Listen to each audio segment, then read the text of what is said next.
Safaricom paid close to 300 million shillings in fines last year for poor quality services. This is contained in its latest sustainability report, which also shows the giant telecommunications firm's contribution to the economy is more than 6% of the country's gross domestic product. Dennis Otieno has more.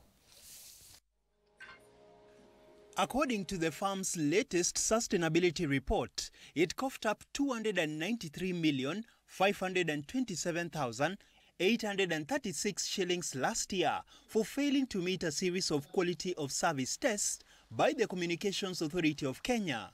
The fine represents an increase of 46.5% compared to 157 million shillings imposed for non-compliance in 2016. But this did not in any way stop Safaricom from deepening its contribution to the economy, which is now equivalent to 6.5% of the country's gross domestic product.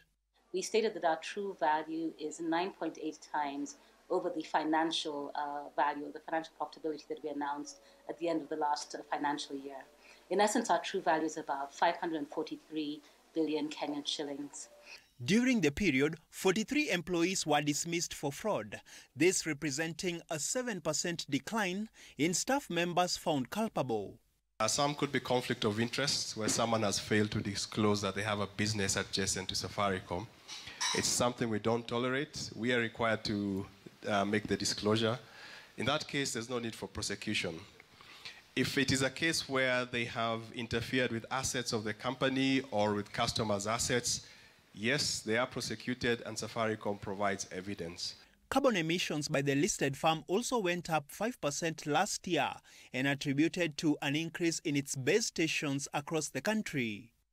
We reported that this year our carbon footprint has gone up slightly, but we're also very aware that this has been occasioned by the fact that we have had to do a lot more connections to the electricity grid and our electricity consumption has gone up. But we're pleased to note that our actual consumption around the diesel and other fossil fuels has decreased, so it's a balanced type of growth. M-Pesa's social impact is also noted in the report as having increased by 20%. This in demonstration of the role it continues to play in Kenya's financial services sector. Dennis Otieno, Citizen TV.